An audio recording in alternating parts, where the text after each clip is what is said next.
I am on my way from Stockholm to a place near Halmstad on the west coast of Sweden, just below Gothenburg, to go take a ferry to cross over to Grena in Denmark. So mostly I take the bridge from Malmo to Copenhagen and then take a ferry from Rodby to Puttgarden in Germany. But I looked at this route, it's the same amount of kilometers or miles, same distance, but I just have to take one ferry instead of a bridge and a ferry. And it's actually €100 cheaper. So if I take the bridge and the ferry from Germany through Copenhagen to Sweden, it's €150 for the bridge and the ferry. Whereas if I just cross from Halmstad to Grena into Denmark, it's only €50. It's 3 hours, I think, instead of 1 hour, but it doesn't bother me because I can get some sleep. I booked an extra special space where I can sleep for 3 hours. They also allow dogs, so they have a kennel on board, which means the pooch can stay in the kennel while I'm in the ferry. But I thought, why not save €100? Because I'm not in a rush and I need to rest anyway. Usually I'm just driving, and then when I get tired I end up sleeping or taking power naps in petrol stations or other places, sometimes checking into hotels.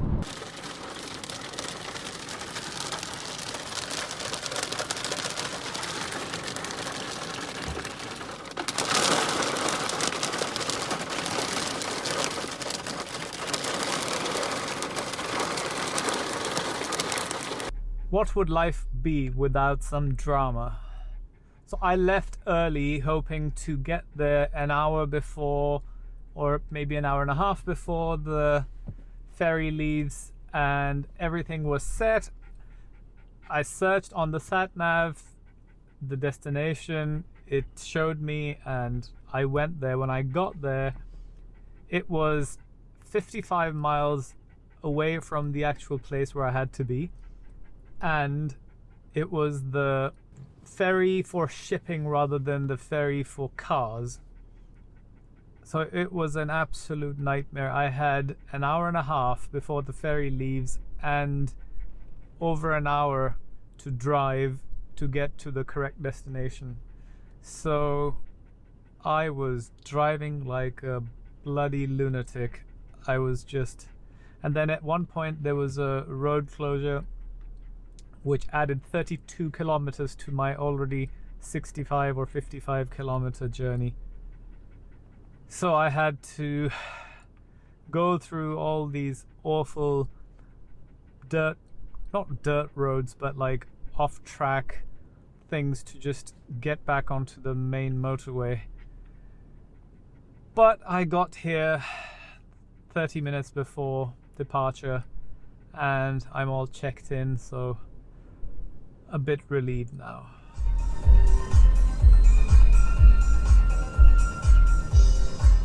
I'm absolutely wrecked, shattered and tired. I tried to sleep last night for a few hours. I couldn't sleep. My brain just kept buzzing and buzzing. And now I am somewhere near Dortmund in Germany, and it's torrential rain, awful, awful rain. This is an unrestricted zone for speed, but I'm doing 140 kilometers an hour because it is so wet and so bad. Even though I have winter tires and a four-wheel drive, I think it's not safe with so much water being sprayed at me from the cars around. The whole place looks like it's covered in fog. It's actually just rain being blown by the wind, and yeah, so this journey has been interesting. Last night I again tried to sleep on the ferry, couldn't sleep at all. this was like sailing through, and now there's a queue going all the way to the bridge to just enter the port where you take the train for the Eurotunnel.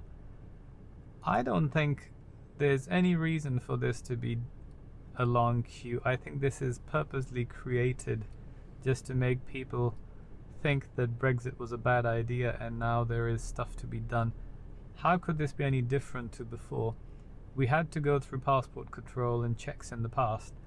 So what's changed? Nothing's changed. It's just that they're making everything slow just to make you feel you're not part of the EU now. Because you said you're going to leave, we're going to teach you a lesson. It's like children at school throwing tantrums. It could also be that there's just a huge volume of traffic because it's the French and the English school holidays. I think it's the end of it. So that could be a reason. I don't know why I end up always picking the worst weekends where I end up traveling at the same time as all the kids. I don't have any kids. I should travel at times when no one else is traveling. So I've been driving for more than 24 hours. I left Stockholm yesterday at 10:30, and right now it's 5 p.m. Sunday, and I still haven't even entered the UK. It's about 2,000 kilometers of driving. Bonjour. Merci, au revoir.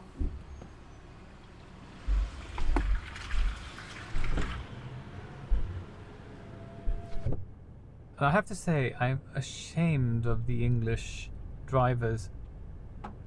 They are so bad. I mean, I used to notice this before, but not to this degree. This is just ridiculous. They are jumping the queues, driving in front of each other, and doing these naughty things, again, like school children. If there's a tiny space, someone from the other queue jumps in front of someone else. It's like, come on, people. You're all grown-ups. You have cars. You're not children anymore. And even on the motorways, it was very surprising. Well, it isn't the first time. It's the first time I'm mentioning it. That when you're on the motorway, when you see a yellow number plate, you know it's going to be hogging the fast lane and it's going to be doing something dodgy or breaking the rules in some shape or form. And those are 3 countries with yellow number plates that are always doing this: UK, Netherlands, and Luxembourg. Whenever you see a yellow plate, you know they are going to be doing something naughty. I don't know why. And when I'm abroad, I take extra care to be as civilized and as polite and as law-abiding as possible, because you're representing your country. You're an ambassador every time you leave your country. You shouldn't do anything like that. When people come to our country and they break the law, we get very annoyed and saying, you're a visitor, you're a guest here, behave. Same thing goes for us when we're abroad. So I don't know why these people do this.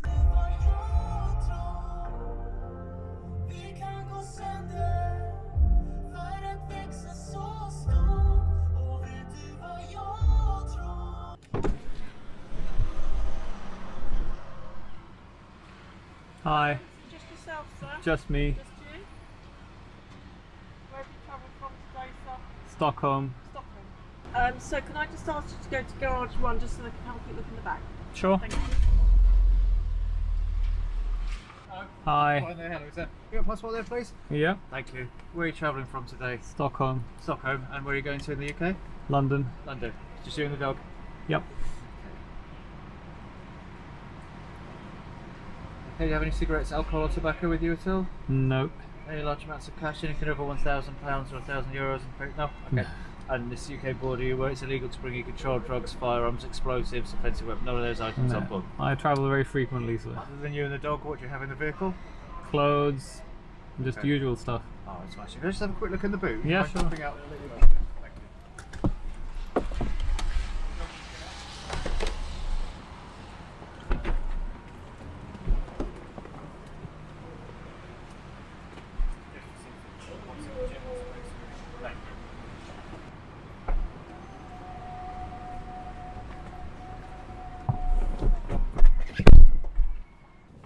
you. So I've driven through several countries around Europe, and now entering my own country, they stop me to check if I'm bringing tobacco, cigarettes, firearms, blah blah blah.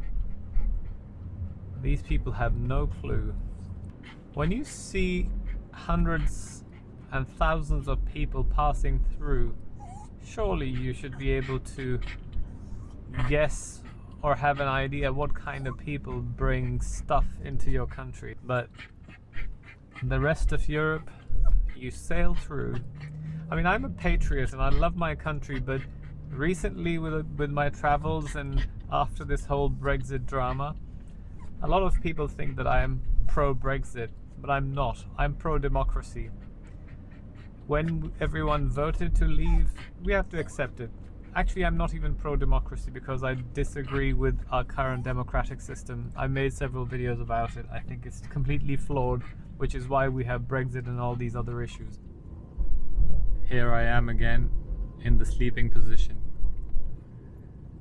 I have to say, out of all my road trips, this one on the way back, doing it in one go without checking into a hotel, just stopping to have power naps, has been extremely exhausting.